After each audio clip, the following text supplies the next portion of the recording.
listening to the Medic Materials Podcast, hosted by Mike Turek, Natalie Yates, Kelsey Coons, and Gerard Cuomo. All are current EMS providers and educators with a combined 30 years experience.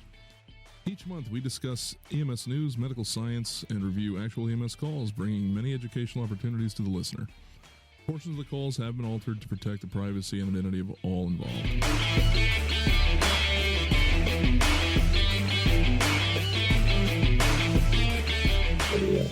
Hello and welcome everyone back to the Medic Materials Podcast. And Gerard, I know I told you guys that I had muted you for the intro, but right before you moaned and groaned, I knew you were going to do it, so I unmuted you, so I got it. I was devious and deceitful. There's a word in the dictionary that describes a person like you. Yep. I knew you were going to do it, especially because I was like, you guys are on mute. Say whatever you want. It's fine. Nope. Can't trust It's like me. as soon as I heard it, I'm like, cringe, because I haven't heard it in a while. And then now whenever I say, Kelsey Coons, Yep. and because you had to point that out, now I'm like, every time I do it, I'm like, God, damn. Well, we are working our way. We're striving towards being not behind. This episode is what, 53 of the free podcast. So this is like the November 1st episode that we're recording, almost the middle of December, but whatever, who cares? So next year, which is like, 2 weeks away, we'll let you record a brand new one. Actually, I think Emily's up. Oh, the podcast. Emily's up. Absolutely. That's right, Jerry. That's right. I guess you're keeping yours. So one of the coolest things, and we kind of discussed it a little bit before the show started, is it has taken us 53 episodes, as well as like 15 episodes on Patreon, to talk about our first piece of EMS news. I know, right? We've mentioned it in the in the opening. Gerard goes, we're going to discuss EMS news, and we never fucking do, ever. Yeah, we lied. EMS never has any news. EMS and not newsworthy. I mean, we brought up the stuff that was happening out west with the ketamine before, but we really didn't dive into it and surround an entire episode based off of one news article. However, that is true. I saw something, and believe me, I do not really like JEMS. Everyone has seen JEMS. And just the fact that their tagline is the conscience of EMS, I hate them. So I don't really put a whole lot of, dude, we could totally play off of that. How so? They may be they're the conscience of EMS. We're the evil little voice that whispers in your ear on the other side. Hey, and it's an interesting thing you say that, because I think this article really has the opinion of good and bad. And it's going to be really intriguing to see what you guys say about this. Now, Gerard, you had already said you didn't see this or read about it yet. Emily, did you read it or anything? No, I didn't see it. I saw what you sent, and I didn't get a chance to check it out today. Yeah, so okay. So let me set the stage. Sicily, 1942. All right. Uh-huh. The opening article title is Miami firefighter who punched handcuffed man after being spit on, unlikely to face charges. Okay. Now, just with that, there's enough to talk about. All right. Now, there's a video here that you know, I'm going to kind of break down. There's no sound with it, which kind of sucks. So I'm going to have to be your guys' eyes. But it says here, and this is dated 12/14. So literally yesterday, the Miami firefighter suspended 2 months ago after being seen on video punching a man handcuffed to a gurney at Jackson Memorial Hospital is not likely to I be know where that prosecuted. is. Yep. I figured you would. Yeah. So the firefighter, whose name has not been publicly released, was relieved of duty after the October 15th incident caught on hospital video. According to a police report, Antonio Cruz, 29, a homeless man who had been taken to the hospital after Miami Fire Rescue, said he consumed cocaine and heroin, instigated the fireman by spitting on the face, again, of this fireman. So, again, it's wild. So it only lasts like 45 seconds, but let's just hear this and break it down. Let's see. So, why can't I hear it? I should be able to hear this. Punch after punch. The video lasts about 40 seconds. You see the patient identified in the police report as Antonio Cruz, brought into the ER at JMA. So I'm going to narrate here, pausing. The fire department crews bringing him in on the stretcher. And as soon as they walk into the ER, you have the patient who appears to be secured to the stretcher, not with seatbelts, but with 4-point restraints, soft restraints on the legs. It looks like handcuffs on the wrists attached to the stretcher arms. He's already leaning off of the stretcher. All right, just as they're walking into the doors. After consuming cocaine and heroin. The police report says he was... Yeah, at this point, they're into the ER, and he's almost trying to get off the stretcher, leaning back. And there's no audio, but you can infer what the kind of shit that's coming out of his mouth. Oh, yes. I would safely assume that he's mouthing off. He's in that, like, you know, oh, go fuck yourself kind of manner. Yep. No doubt. Yeah. And here's what's funny about this image that I'm looking at right now. They got, it looks like 4 EMTs or 4 EMS personnel, right? And then they got one. Well, down there is fire rescue, so yeah, they're right. So they got 4 EMS personnel and they got 1 cop. And No, I think there's 2 EMS and 2 cops. You think? So the guy that's standing like by the wall, look at his tool belt. I think he's a cop. I don't. Maybe. And then the girl in the blue, I think, is a cop.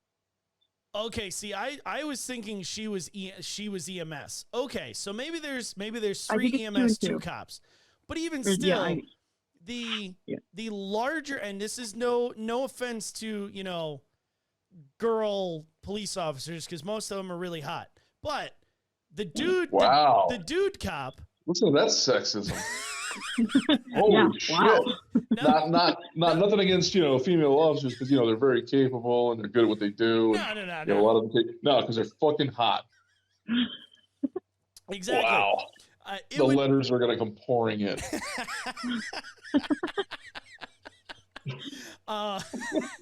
Everyone is sitting here like, yup, that one cop right there. Yup. I'd get arrested by them.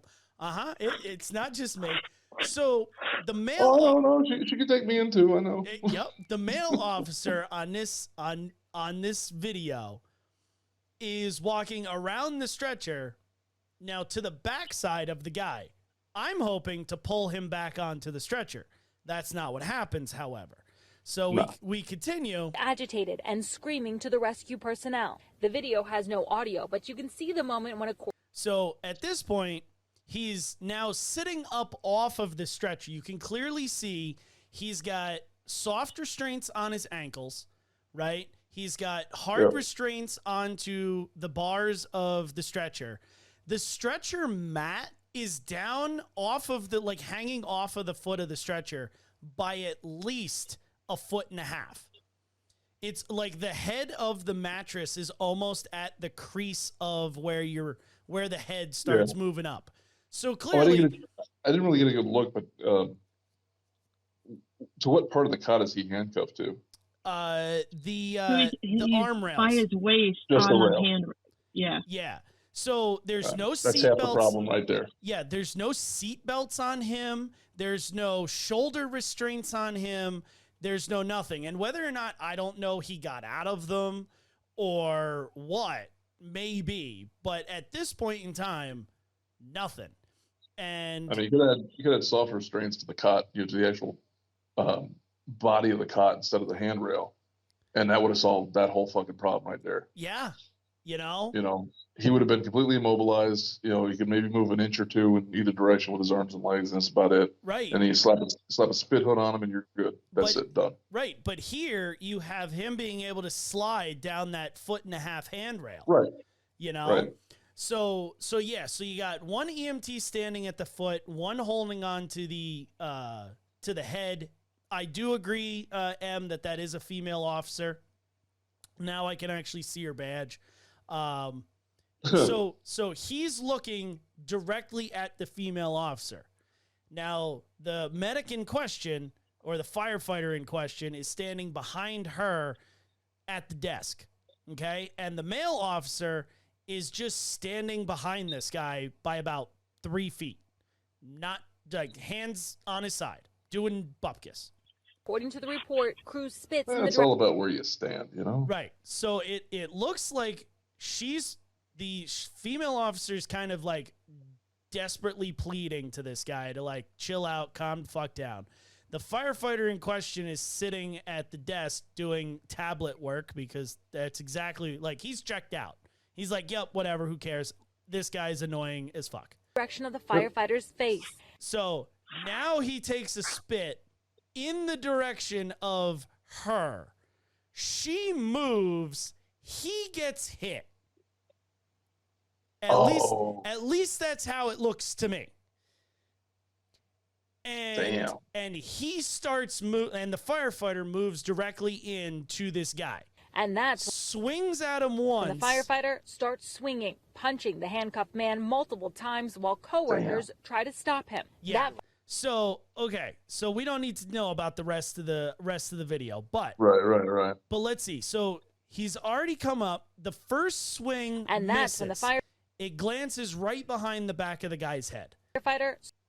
So then he's got the guy in like a bear hug kind of situation, pushing him, like folding him down onto the stretcher.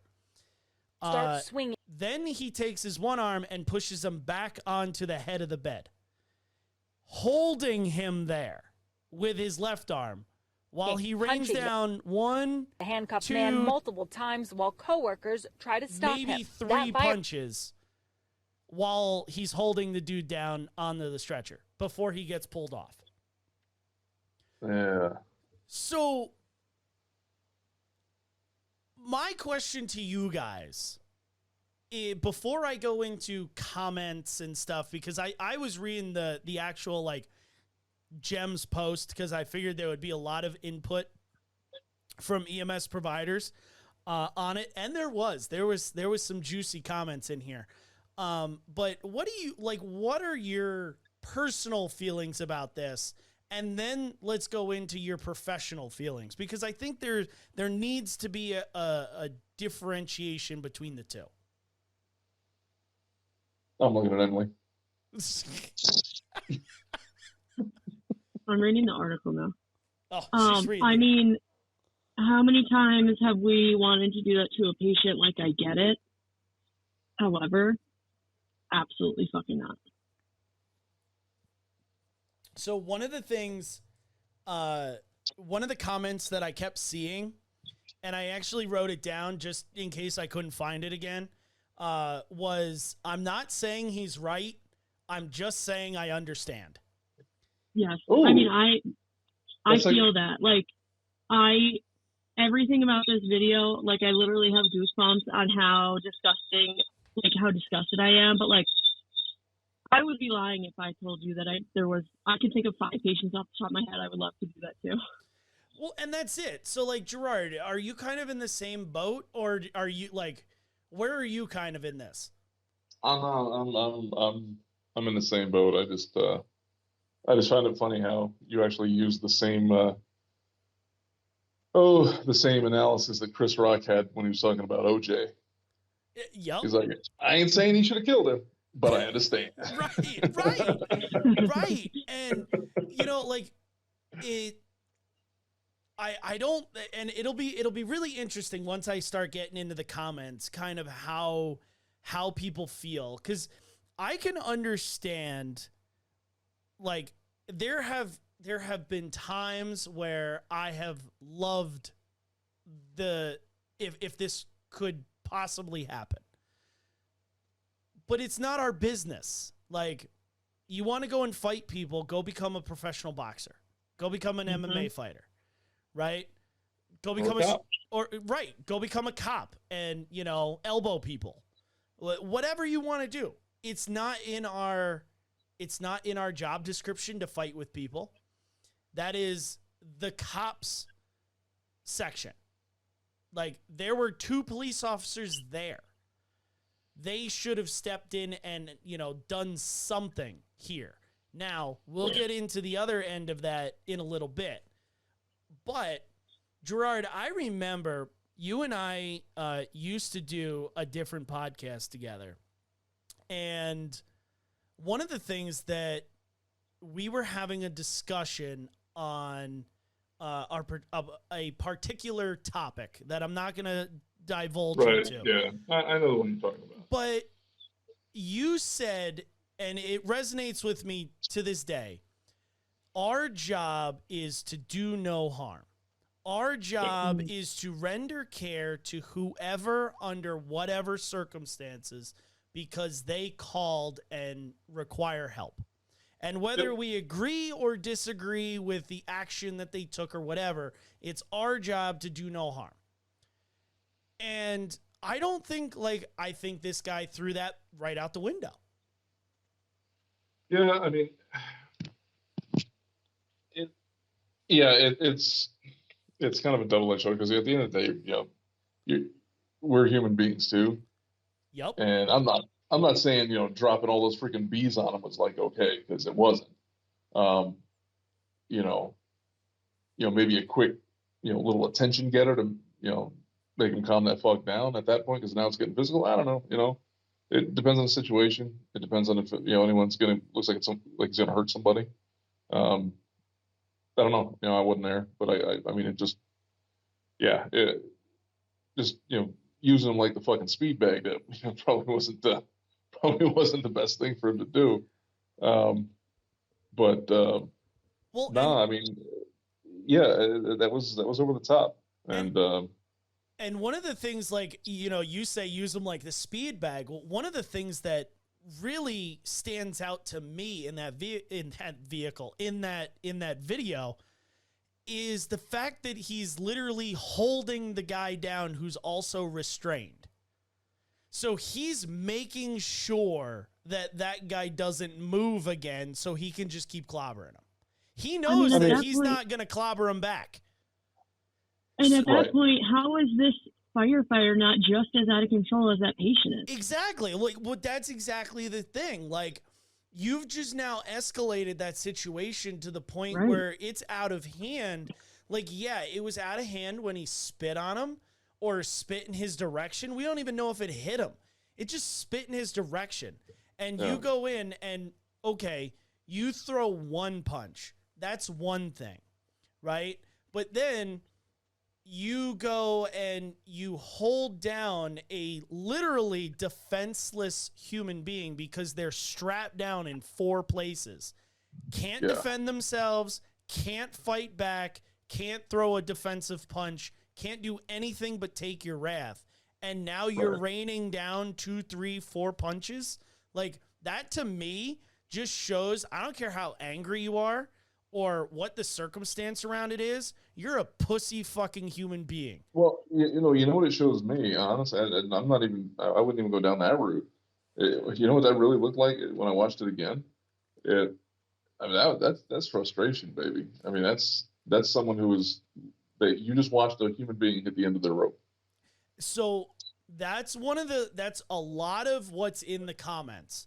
And I think, maybe I should read the comments and get in there. So we might as well just do that, right? Perfect leeway right into there. So let's see. Let's see. So I'll go through a bunch of these. They hit a bunch of different opinions. So this person says that firefighter doesn't belong in EMS. We handle alcoholics, drug addicts, and psychiatric patients every day. This was unprofessional and he should be held accountable for his actions. He could have just placed a mask over the patient. Your public service announcement was about justifying punching someone while in your professional role. Have you ever heard of two wrongs don't make a right? You're as guilty as the patient is. This one says, we used to tape a towel around their mouth very gently, quote unquote, back in the day, as not to traumatize their feelings, smiley face emoji. This guy, very easily, stand with the firefighter. And this was the other discussion that I think this whole thing sparks, is this person brought up, people need to be held accountable for assaulting healthcare workers. We are people and laws should still apply. So I got to give you a case in point. The partner I was riding with yesterday, she is recently back on the job after they, got to a junkie that was overdosing and wasn't breathing, and they fucking Narcaned him and all that, good stuff. And they brought him back, and he didn't want to go to the hospital, and they were trying to, keep him from just walking away. And he turned around with his hand and three of, from what I was told, the gnarliest looking, disgusting, rusty, fucking overused needles, and stabbed her in the fucking arm with it. And guess what? Nobody got charged. Yeah. That's zero. Why did nobody get charged? Because he was just trying to get people away from him, and he didn't realize that he wasn't, and there was no intent behind it, which I throw the bullshit flag on. You took the needle and shoved it in somebody's body. How is that not intent? Yeah, I know. But the point is, they didn't charge him, and that's the fucking problem. And there's the frustration. It's funny. Anytime and I've noticed the past few years, anytime anybody asks me, or we're talking about something and they're like, oh yeah, I had this dude and he freaking did this and everything, and oh yeah, he fucking kicked me in my stomach, or whatever, and I'm like, okay, well, did you press charges? Well, no, because he was. I'm like, well, no, fuck, I don't care what their fucking problem is. Most of the time, yeah, that's where I see it most of the time, is like a healthcare worker gets assaulted, or at least a lot in the ER, and they're like, oh, now we won't press charges. And like, why do we think that we're going to get a different outcome if we're not going to fight for that outcome? Right. Yeah. We have to pursue these things. Yeah, and that's it. Like, even if your agency or whatnot isn't going to do it for you, you should as a human being. Do it. Yeah. Like, you should as an individual. And again, a lot of that's brought up in here. So the next one that, again, just supports the firefighter perspective is, I support the firefighter who struck the patient. If we hit back, we'd get hit less often. There are people who know how to abuse the system, and they don't just stop unless acted upon by an equal or greater outside force. A fed-up firefighter's fist works just as fine as that force. Let's see. My husband showed me this video earlier. We're both paramedics. While I do not agree with Facebook's action, I'll dig myself on that one. Why not? With the firefighter's action, I totally understand his rage. However, he or they also didn't do their job appropriately. If you look, he's not properly restrained, using shoulder straps. If I know they're there, I use the same stretcher. Leg strap and handcuffing the patient to the stretcher could have prevented a lot of this. So I agree with that, right? And that's just it. I mean, I don't want to be like, hey, you brought it on yourself, but brother, you brought it on yourself, dude. Yeah. You guys have every opportunity before you initiate transport to secure him and make sure he's not a danger to himself or anybody else. Right. Just because a cop, cuffs him to a freaking bed rail, that don't mean shit. You see how much movement he can do right there. Yep. That's not being restrained.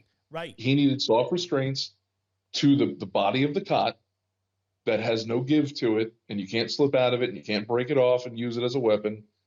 It's not going anywhere. You put one arm over the head, the other arm down, by their side. And if he's spitting, you put a spit hood on. Right. I'm sure the cops definitely have them. And if you don't have one, I mean, non-rebreathers work just as good. Yeah, there you go. Now we have freaking N95 masks. Put one of them on. Yeah, there's plenty of those. There's plenty of those. Done. Well, I mean, it is Florida. Maybe there's not, but who knows? Let's see. Here's the I'm not saying he's right. I'm saying I understand. Let's see. Why would he face charges? The self-defense is a valid reason. Well, tied to a stretcher. Yeah, nah, that's not self-defense. Okay, yeah, so this person, in layman's terms, that was a beat down. It was such a beat down. Yeah. Let's see. Obviously, you live in that never land of an office and have never been in the real world that fire and EMS work and survive in every day. Oh, thank him for his service. Quick. How about you try it for a while, and we'll get back to you in a few years, and let's see how much your view has changed until then. Wear the boots I wear, man. Either hit the streets and see what we deal with, or just remain silent. You can't handle the truth. Damn! I like this one. Is there a GoFundMe for the firefighter? I would contribute to the education fund. You know what? And again, do I think he should lose his job? I don't think so. Do I think it's and it's funny. I think he's actually right. This is a learning opportunity for everybody.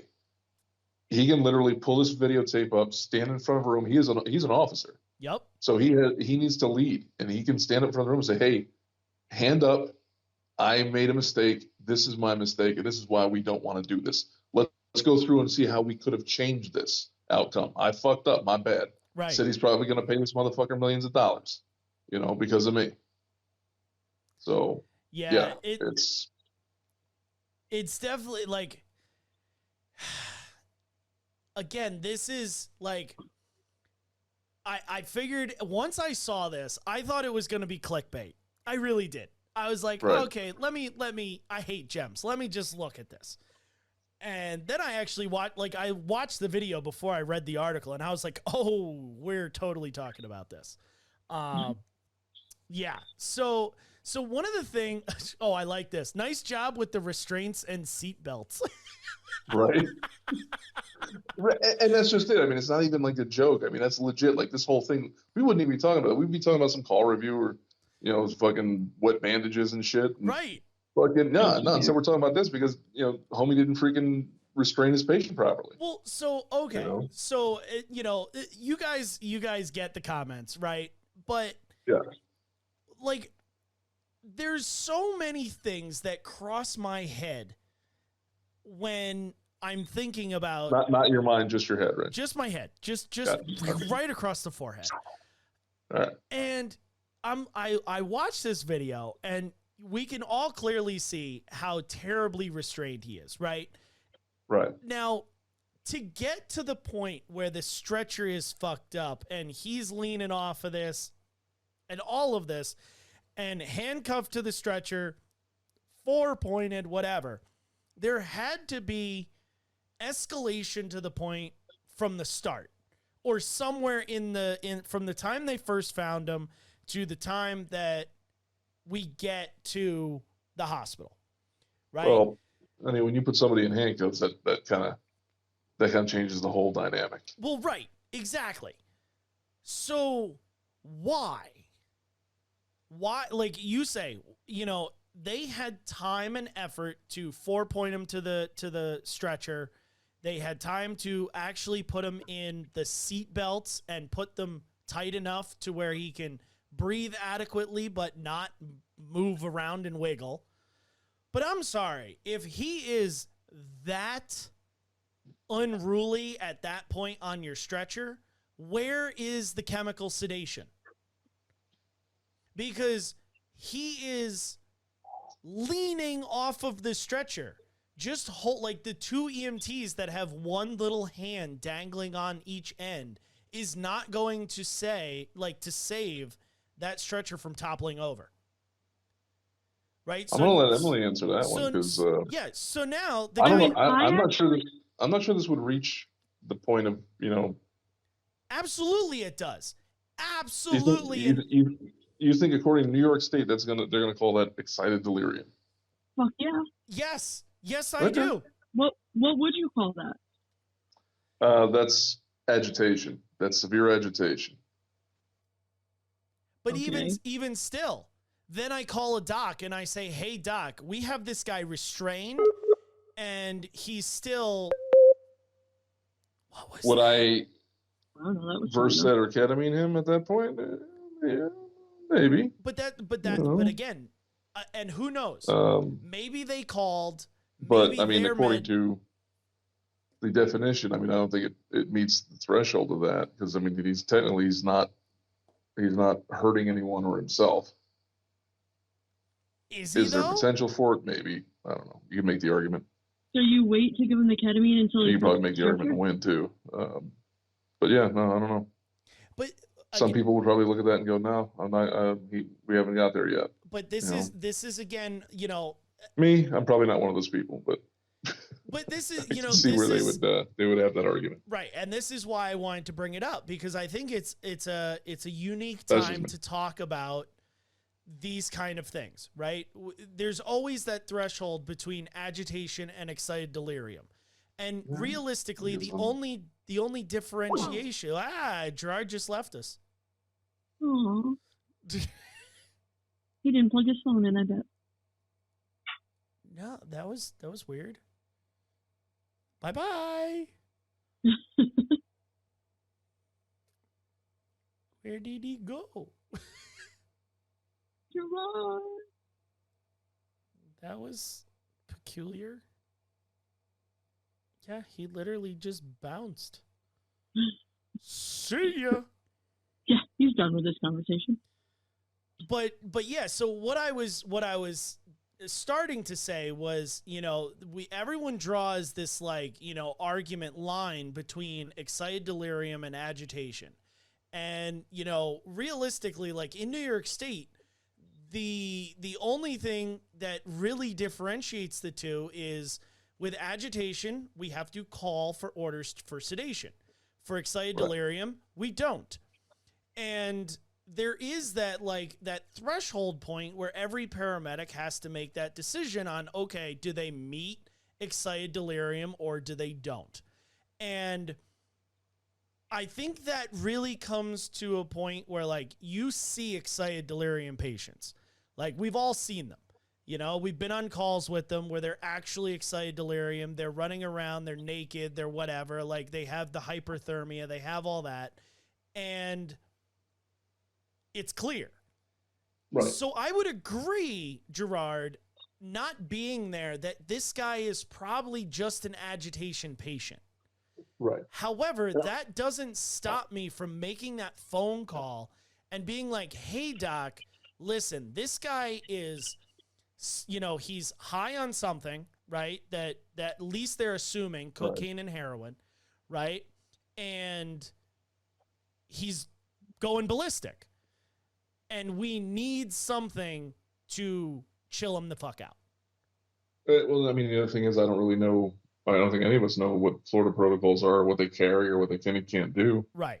So if anybody down there, you're listening, please, let us know because I would really like to know. Yeah, I agree. Let's see. I'm looking it up now. But I'm pretty sure, dropping freaking, fifth floor bees on the freakers, on the fucker's face about, 10 times in a row, that's probably out of protocol. Probably. But yeah, I think I'm going to go with yes. I think it's out of his scope. Slightly out of their scope. You know? All right, let's see. All right, let's see if it's under here. Okay, I brought it up. Miami-Dade Fire Rescue Medical Operations Manual. Ooh. Protocol Hey, number. and you said it in Espanol. Good. Yeah. Protocol number 39, behavioral emergencies. Here we go. All right. Would you like me to read the whole damn thing or just? Yep. Okay. Number one, No. pin patient to stretcher and beat the living shit out of him. Oh, it's in the protocol. Oh, yeah. All right. Let's see. There it is. Okay. Let's see. Okay. Chemical patient restraint is a means of modifying a patient's physical activities to protect the patient or others from injury, as it may be the case, although rare, in a true excited delirium emergency. The patient will likely resist normal efforts of physical control and possibly even a conducted electrical weapon deployment.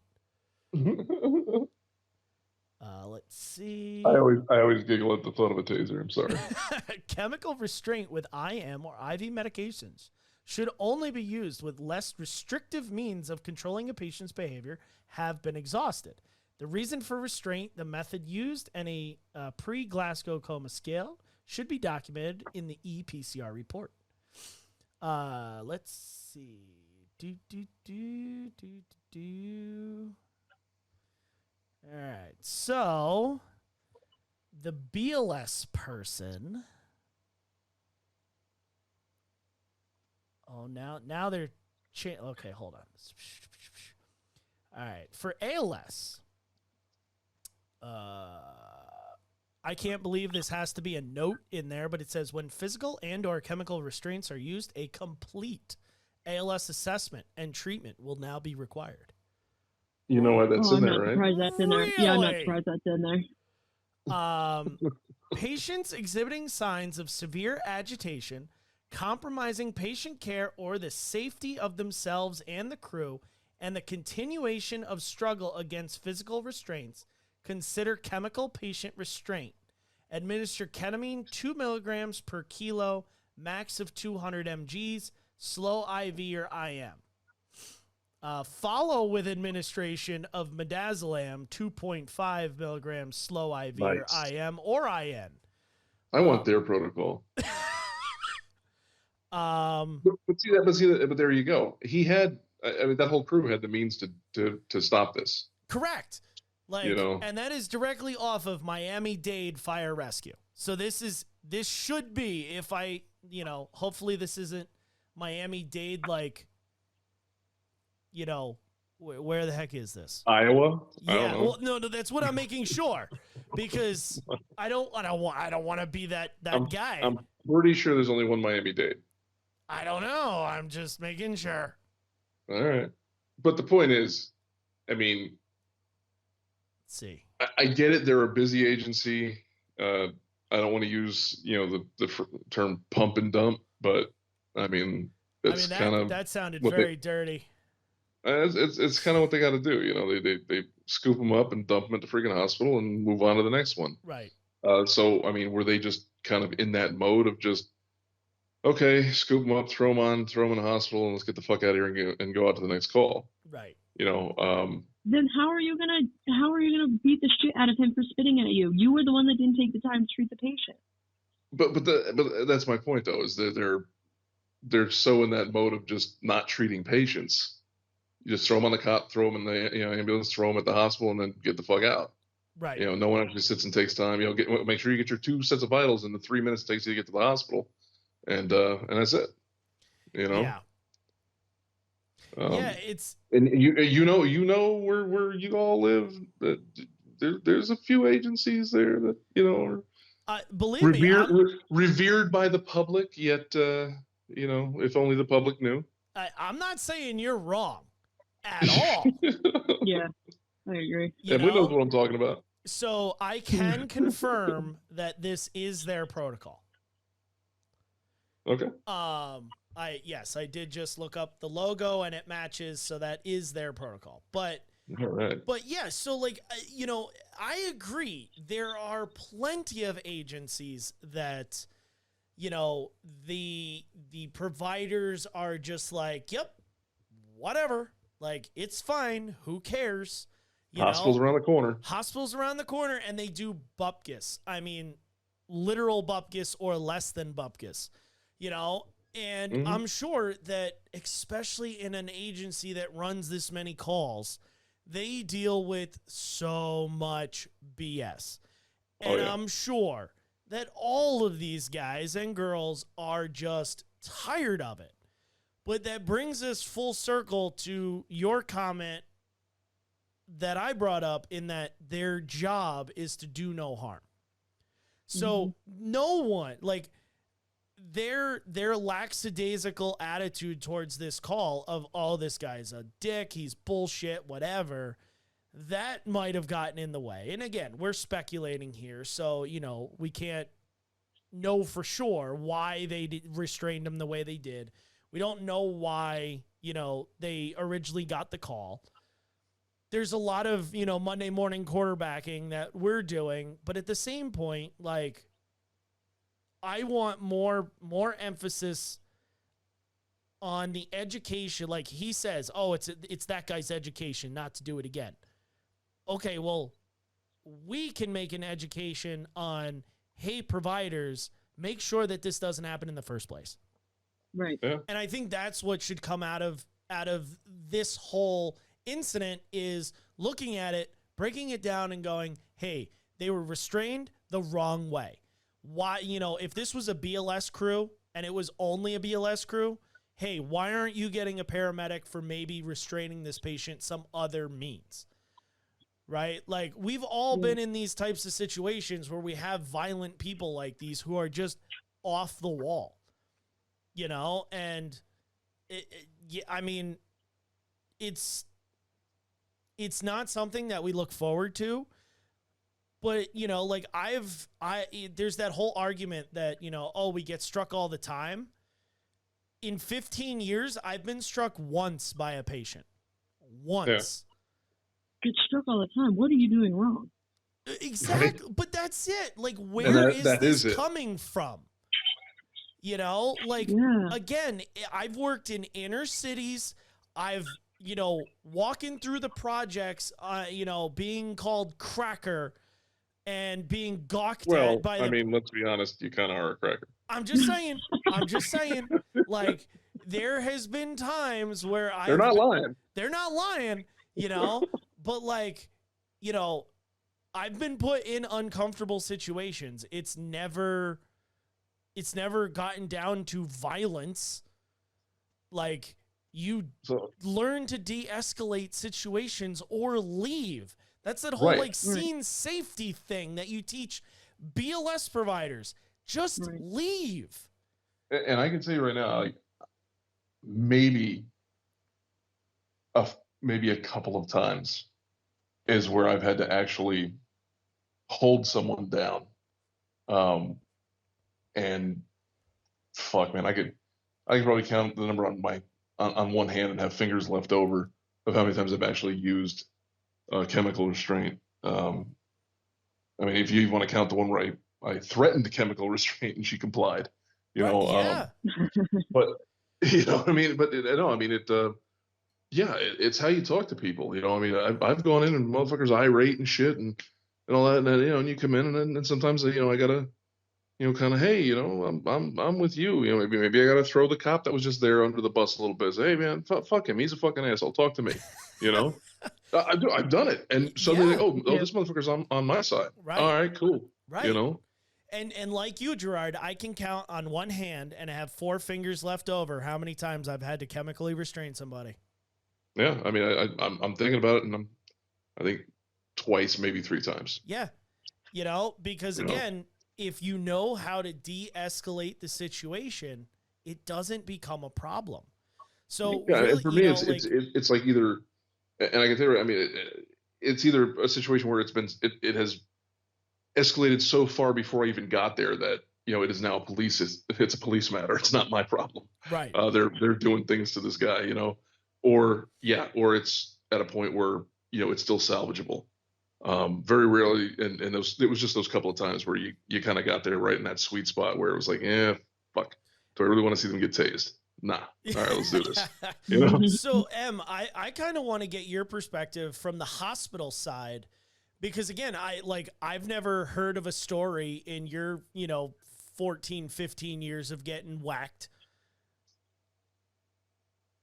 The story of chemically restraining? No. Like getting, in your EMS experience, getting whacked by See, a now patient. remember, Like I've never hold on a heard of second. you say that.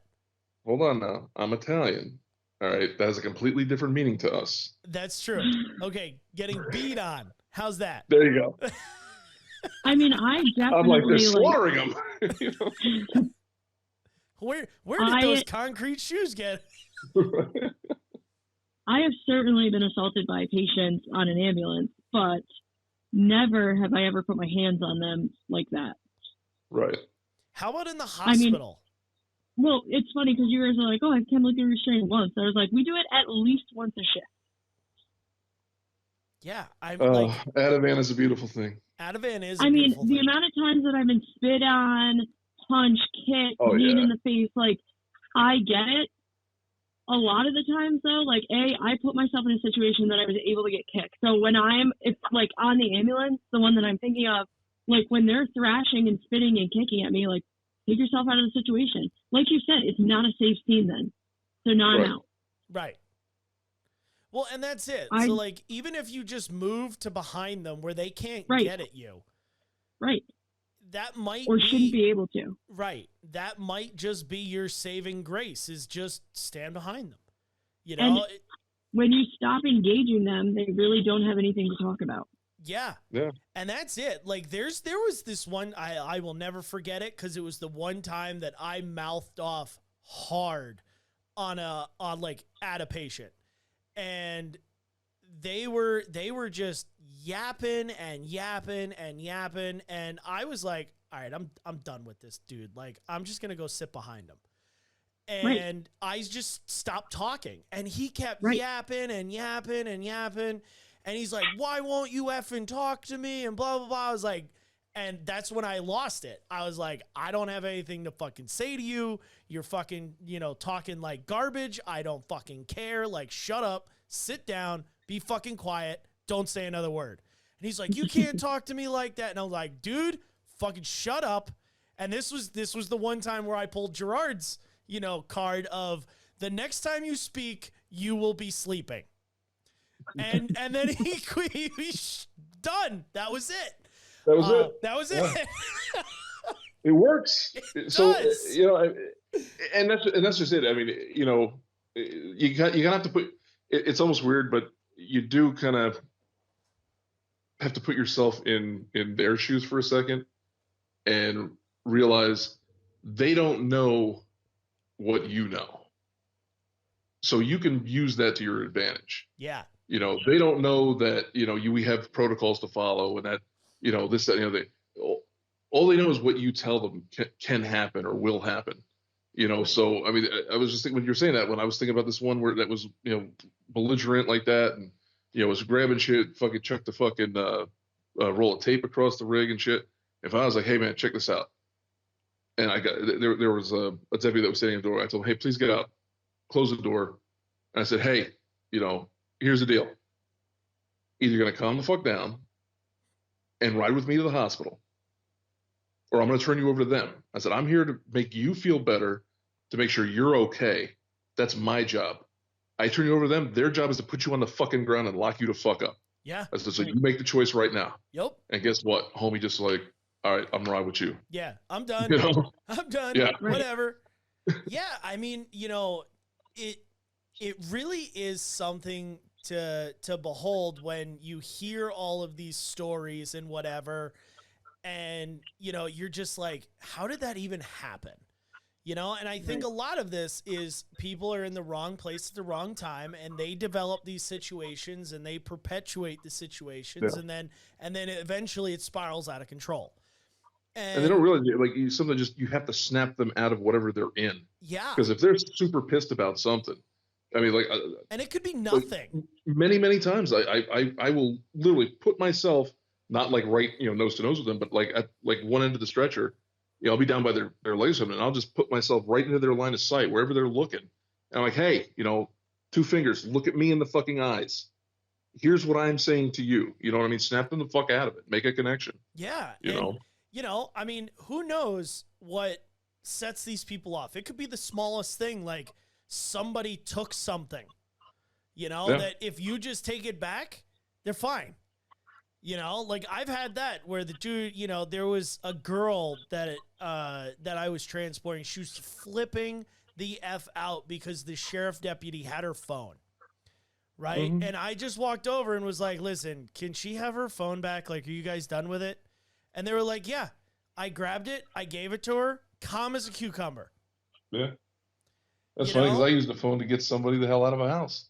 She didn't want to go. She kept sitting on the floor like a child. And I was like, hey, grab the phone from the cot. I'm like, hey, check this out. Here's your phone. You come with me. You get down the ambulance. You sit down. I give you the phone. Yeah. I promise. And she's like, you're full of shit. I'm like, I swear to fucking God, I don't lie to my patients. You come with me. You sit down. You will get your phone. I guarantee it. Yeah. And sure enough, came down. She sat down. She buckled in. Here you go. Here you go. And I bet she was calm as a cucumber. And she was asking me, I can call anybody. I'm like, you can call whoever the fuck you want. You want to call the President of the United States? Go for it. Yeah. Just hand me a good recommendation because I didn't lie to you. Yeah. But yeah, I mean, there's de-escalation techniques to the point where we don't have to deal with these. Now, granted, there are times where you can't talk them down. You can't, good cop, bad cop them. And, you have to restrain them. You got to, do what you need to do. But we also talk heavily on this show about the accumulation of stress. And Gerard, you said it. It looks like this guy broke. Mm-hmm. Like this was the guy's breaking point. Yeah, it was was pure frustration. Right. He's in a leadership position for a reason. He earned the right to be there. Yep. So he definitely has some some kind of quality to him. But yeah, I mean, maybe this was just the one, and it was just like flip light switch. I'm done. But this motherfucker's going down, and he's gonna take the beating for all these other motherfuckers that pissed me off. Right. But at the same point, we tie that into all of our stress discussions, and we know that, decision-making and all of those, higher levels of thought and stress reactions goes kind of as you build the stress over the, 20 years that you're doing it, everything goes primitive brain. So he's not thinking, oh man, what is this going to do to my career? Oh, should I do this? He's thinking, hey, backyard brawl, this is what I need to do. Boom. Yeah. That whole fight, flight, primitive brain kind of thing. So I get it, but I understand it. It's just not right. Right. And we've all seen the young ones too, where they're just like itching for a fucking fight. Right. I mean, I remember I was at a fair that Tammy was working, and I'm sitting in the shack talking to the EMTs because I know everybody, and we're sitting there yapping, and there's a brawl somewhere down on the midway, and the cops jump in their little fucking golf cart with the wee woos, and they go tearing off that way, and this one freaking kid like dropped his pack. He's like, "Oh shit, man! Oh shit!" He ran out the fucking door at top speed. And then he came running back, afterwards. Like, oh man, you should have seen it. They were fucking him up. I'm just like, what the fuck do I care? Right. Well, right. If they fuck him up too much and it becomes my problem, then I'll care. Right. Well, and, it's funny that you bring that up, Gerard, because I think age does have something to do with those kinds of perspectives. Because I remember early on in my EMS career, I remember itching for the patient that was like this, that like I could restrain and like put my knee on you know, like an arm or something like that and just be like, dude, chill the fuck out. You know, like I remember being that uppity 25-year-old, you know, 22-year-old, when, you know, whatever, and itching for that, you know, adrenaline dump. Yeah. Now that I'm, you know, a lot older and a lot wiser, it's like, wow, that was really stupid of me to do, like, ever have that kind of mindset. You know, like if I wanted that mindset, I would have become a cop and, you know, watched people fall down the stairs in the middle of a cornfield. Right. I mean, Emily doesn't have that problem. She just stabbed a motherfucker. Literally. I don't even understand what you're talking about. I just handle it. She just handled.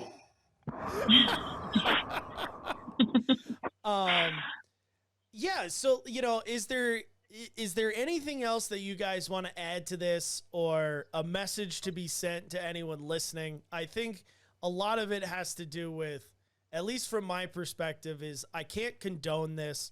I understand it. You know, I still am on the fence on whether or not this guy should, you know, keep his job or not. You know, and I'm not gonna reserve judgment for that. I'm not even gonna, you know, contemplate that. See, that's the other thing, you know, and this is really like this culture that I'm so fucking sick of, and it just fucking turns my stomach. It doesn't matter how much fucking good you do. You could fucking be the fucking, you know, angel of mercy flying around, touching people, and they rise like I'd be banging, right? And you do one fucking thing wrong, and all of that's forgotten. It's all negated. None of it matters. It's just this one thing you did wrong. But Gerard, imagine being his partner, and now, so he keeps his job. He, you know, this all goes by the wayside. 3 years from now, you get a patient that presents the exact same way. And now, as his partner, I'm not only trying to take care of a patient, but I'm trying to make sure my partner doesn't lose his shit. Like, that's, yeah, I don't know. I understand it. No, I get you. I mean, you know, we all, you know, walk around in the same mud. I get that part of it too, because you kind of you know, you break the faith, and now it's a trust issue. You know, do I have to watch, you know, your back and the patient's back, or you know, and my back? Or I just want to take care of the patient, and like I want to make sure that my partner is there with me. Like I don't want to have to be like, oh, is he gonna lose his shit now? How about now? So, I bet now he is. And we have to also think about this part of it too, guys. Not only did he break the trust of the partners and the agency, but he also broke the public's trust. Well, that was my next point. This is national news. This is not, you know, some like podunk, you know, backwoods, only 8 people are going to see it. This is national. NBC News covered this. So now anybody who he walks onto the scene with is going to be, oh, are you going to punch me too? Right. And is that going to instigate him? Right. So now, being his partner, I have to now protect my patients from his reputation. Right. And I'm sorry, I've done that with a paramedic partner before, and I didn't enjoy it. Yeah, I mean, they'll you go on scene and they'll be like, yeah, aren't you the motherfucker that beat that dude down? Yeah. Right. I mean, I get it. Oh, you're not touching my grandma. You're not touching me. Right. You know, like it's a can of worms that I just don't think. Again, I don't know whether he's going to lose his job or not. I'm not even going to speculate on what I would want from him. I just, you know, there's things like that to think about, you know, and I would hope that people who are condoning this, like, yeah, man, cheer it on, you know, like sitting there going, oh yeah, we've got a badass over here. And he's the spectacle of EMS protection now, I think should pause and reflect on all of the stuff that's going to surround this and the can of worms it's going to open. Yeah. Was it really that great? You know, because like I said, I just, you know, I look at him like, you know, just a pussied bitch who hit a guy who couldn't hit back. And yeah, I mean, the other thing too is, you know, we sit here and we're like, we deserve more money, we deserve better conditions, blah blah blah, and then you see shit like this and you're like, do you? Right. Like that's the professional image that you want to put out there. I mean, how often do people go after cops for using excessive force? We're not even allowed especially now. Right, we're not even allowed to use force. So any force that we use is excessive. Right. How does this look on us? I mean, yeah. And even seeing the comments when they're like, oh, he was right to respond, like, I stand with the firefighter, blah, blah, blah. Like, I understand where he's at in his mindset in this video. However, your job is to compose yourself and take care of your patient, not to beat the shit out of them. Right. Yep. No matter what. It's do no harm. Exactly. Yeah. So. I mean, there was a moment he could have, you know, and I've been there where you've gotten so frustrated with somebody that it's like, you know, if you're going to stand there one more second, you're going to say the wrong thing or do the wrong thing. Right. So walk away. Yeah, and the thing is, I walk away. They're in the hospital. He had 5 minutes left with that patient. Yeah. Well, like I said, I mean, there were spot plenty that of has other endless providers there. resources. Yeah. I mean, there were plenty of other providers there. He could have just walked the fuck away. He was like, hey, Right. y'all got this. I'm out. I Right. can't do with this motherfucker. You know? Right. Right. I mean, that's your job to be able to do that. Yeah. No, I get it. But like I said, you know, I'm not condoning the freaking beat down. I'm not saying, hey, you know, right on, do it again, fucking here, take the D tank and hit him with that too. You know, I'm it's sure if I Oxygen scrolled therapy. down a little bit more, I would have found the oxygen therapy right. comment. right. I We think gave him some that's old tooth actually therapy. that's the most surprising thing to me is like reading these comments and thinking that this is our entire profession, because these people Yeah. are across the world probably, and the amount of But- people that are like, good for you, it's time we stand up for ourselves, blah blah blah. I agree with that.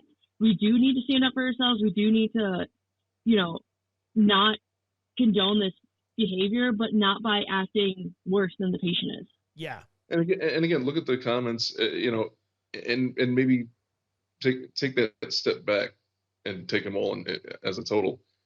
It screams frustration.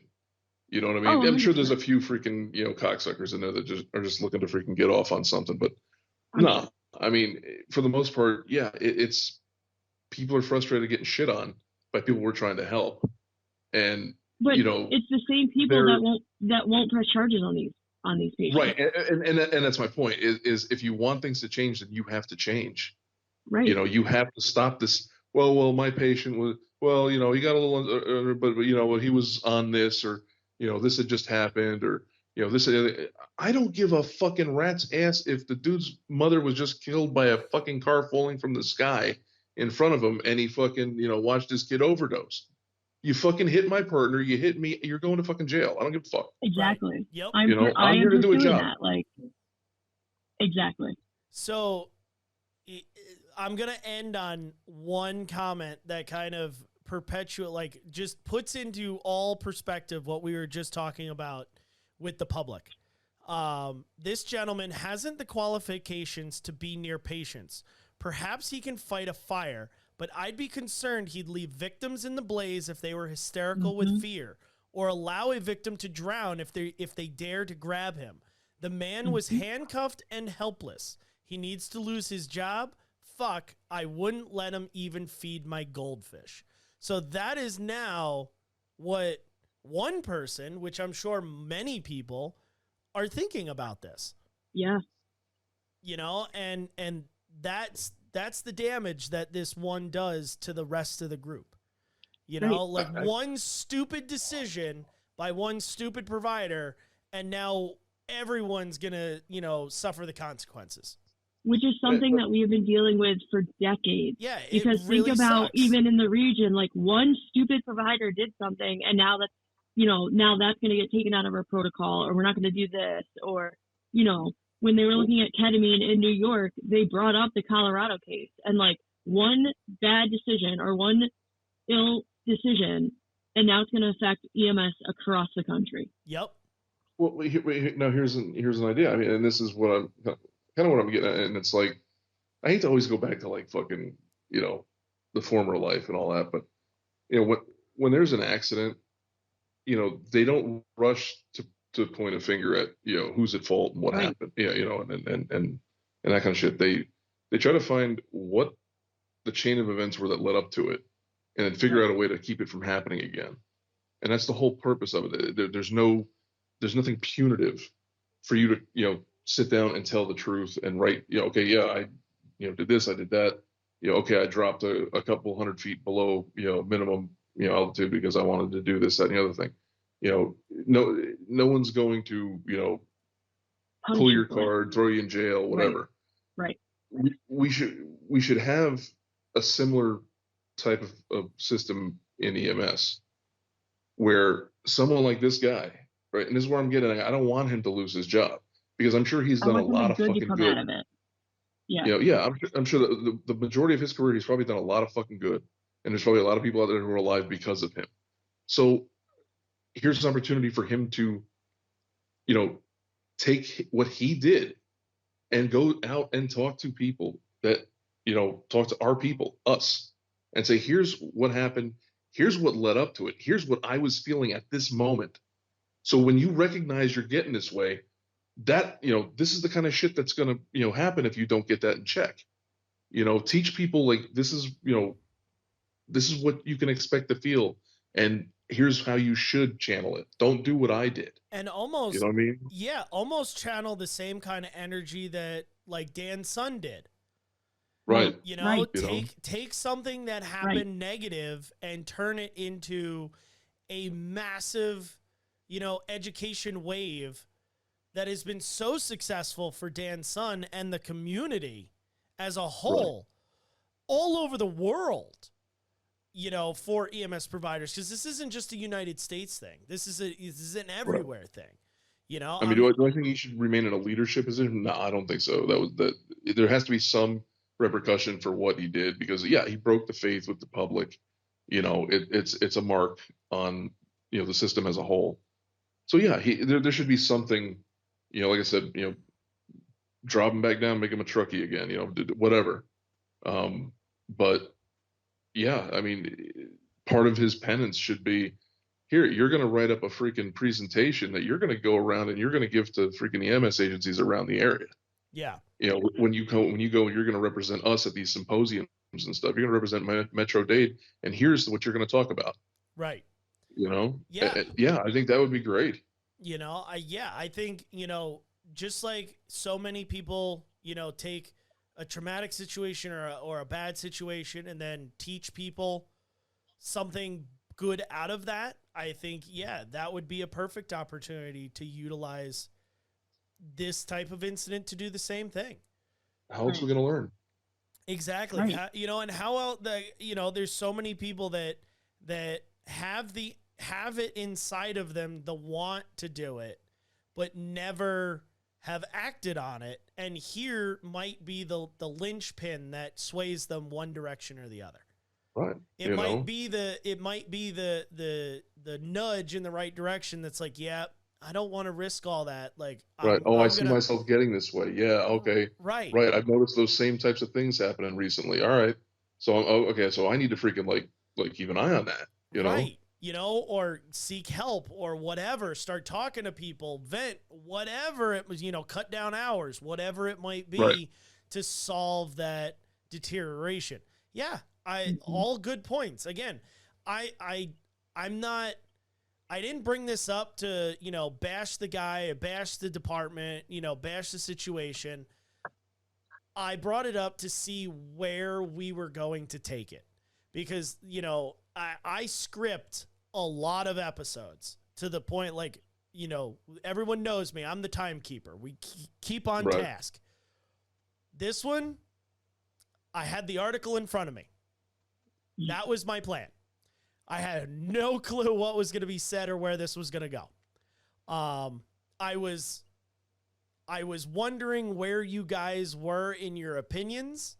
And I'm actually kind of surprised I didn't get a slightly different reaction from you, Gerard. However, it's kind of consistent with what you guys, what I thought you guys would say. I was just waiting for the "oh damn, beat him" from Gerard initially, but Oh no! When I was watching the video, I was like, "You heard?" I don't know if you heard me, but I was watching the video. I was like, "Damn shit, boom, bitch!" You know, fucking, I was enjoying the beatdown thoroughly. I mean, it's you know, was he right in doing it? No, No. of course not. But I mean, it's always I funny mean, watching someone get that was a clear example of fuck around and find out. Yup. Yeah, exactly. Right? Exactly. So with that, guys, I will say goodbye. Thank you for listening. And we will see you on the next episode, which hopefully we'll be able to record fairly shortly. And hopefully maybe before Christmas and New Year's, we'll be slightly caught up. Try. Yeah, I think we can do it. I doubt we will make the, January 1st episode on January 1st, but we are certainly gonna, try. we are certainly gonna try. So my Tennessee vacation right in the middle of December really screwed things up. Mm-hmm. But Okay, take a vacation. I know, Right? right? It was really nice though. It was really nice. Cotton. So I apologize to you, Gerard, because I think I made you feel really bad that I wasn't moving down there. For real, dude. He's like, "Oh, I'm in Tennessee." I'm like, "Wait a minute, I thought y'all hated the South." "Oh, no, we were gonna move down." He's like, "No, when I was thinking about moving down here," I was like, "Wait, hold on a second, you're moving down here?" Yeah. And he's like, "Oh, no, I thought about it at one time, and then we just kind of nixed the idea." I'm like, "Oh, fuck." Yep. I would like you to know, Gerard, that in the beginning of the last episode that we recorded, I was telling Tarek that I had finally convinced Corey that we no longer need to stay in New York. And I was like, "Where would you want to go?" He goes, "Well, let's go down and see Gerard. Oh, fuck yeah. Yep. Come on down. Maybe we'll move down there." We got the spare rooms. We're plenty of room, see what it's like if it suits you. I just Hey, need you to they're convince hurting him. for I'm nurses. ready. Bad. Everywhere is. Come on. I will honestly say something though, Gerard, on record. Okay? Oh, before we get into any more, let me just give some soft restraint donuts. All right, now we're clear. Thank you for listening to today's episode. If you'd like more information on the podcast or to send us a call to review, visit medicmaterials.com/podcast. To learn more information, like us on Facebook at Medic Materials EDU, or watch our weekly instructional videos on the Medic Materials YouTube channel.